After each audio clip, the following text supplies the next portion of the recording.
My name na Amaka Okonkwo. I be 16 years old, final year for secondary school. Life sweets me small because I get everything I fit ever ask for. Loving parents, fine house, and one best friend wey I no go fit trade for anything. Her name na Shade Adetunji. Me and Shade don dey tight since we small. If you see us, you go think say we be twins.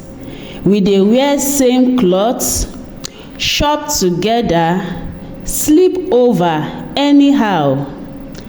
Our family sef don close because of us. Na so I think. But life get wey e dey play you game wey go make you shake reach bone. E start one Saturday morning. My papa dey shout from parlour say I carry Shade come house again without permission. I shock because dem never vex like dis before because of Shade. Why today different?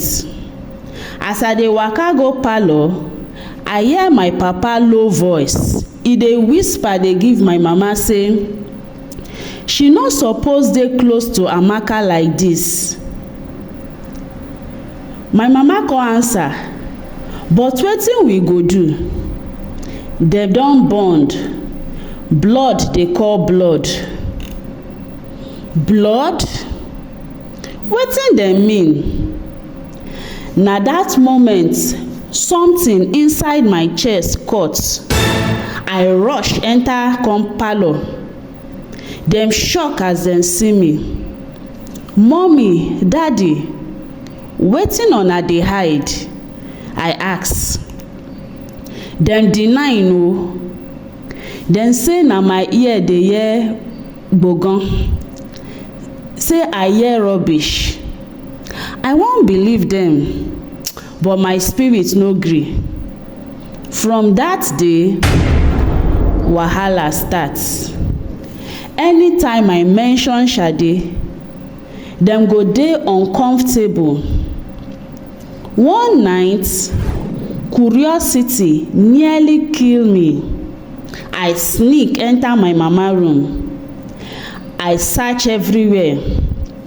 Na so I come find one old box under her bed, full of old pictures, letters, and one torn birth certificate. My hand dey shake as I open am. I see one baby picture, two small pikin, me and one other baby. Under the picture, dem write Amaka and Shade, the Okonkwo twins, born May 15, 2008. I freeze. Twins? Twins? Na so I open another letter. Dem write to Mr. and Mrs. Okonkwo, thank you for adopting one of the twins. The other twin will remain with us. Signed, Mrs. Adetunji. I no fit breathe. Shade, my Shade, na my real blood sister. They don separate us since birth. I confront my parents. My papa break down, dey cry. My mama dey beg me make I no vex. Dem tell me the story. Say when dem born me and Shade, dem no get money. Mama nearly die for hospital. Dem beg Adetunji family, their family friends, make dem help foster one pikin till dem stabilize. But after 2 years, Adetunji people come say they don bond with the pikin, dem no go return her. Court wahala come start, fight come dey, lawyer matter come enter, tears full everywhere. Finally, dem agree make peace because of God. Dem no wan destroy friendship, so dem keep am secret. Dem allow make we grow together as friends, no be sisters, to avoid another heartbreak.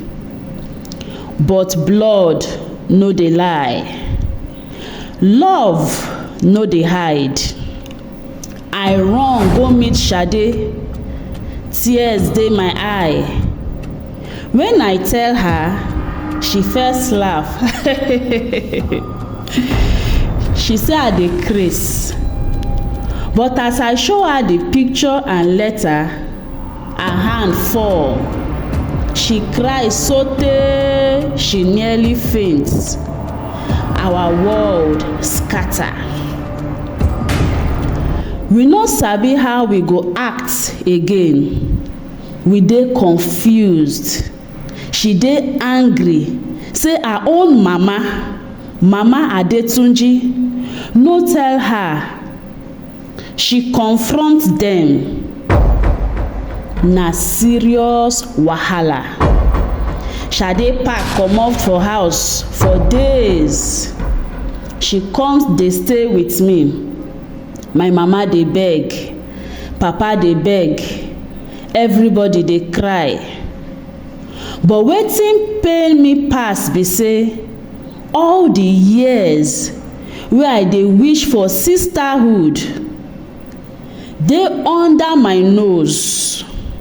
My own blood sister dey with me, but adults use lie take over the truth. 3 weeks later, another bombshell drop. As we dey dig more into our real birth records, we find out say no be ordinary help dem ask o. Adetunji family originally plan to adopt one twin totally because dem no fit born pikin. Dem come forge papers, dem lie to court say na abandoned pikin dem pick for road, for gutter. Dem steal my pikin o, dem steal my sister, sorry. My parents sue dem for 16 years. Na major scandal for church and community. News dey carry am, family secrets tear community apart. Twin sisters united after 16 years. Court say make Sade choose where she go stay. But na serious wahala for her head. She love both parents. On judgment day for court, Sade climb witness box. She cry. She talk say she no go fit leave the Adetunjis. They don be her parents too. But she no go cut from me again, her twin sister. Judge allow split time between both families. Every Sunday na family joint day. Both families must gather. No more secrets, no more lies. Today, as I dey talk this story, Sade dey beside me. We don move from best friends to blood sisters to soulmates. Nobody fit break us again. And to anyone wey dey hear this story, family no be only by name. Blood go always find blood. truth go always come out, no matter how dem try to hide am. Thank you so much for listening to this true life story. God bless you. Please do well to like, comment, and share this story. Also subscribe to this new YouTube channel. If you be Shade, wetin you go do? Thank you.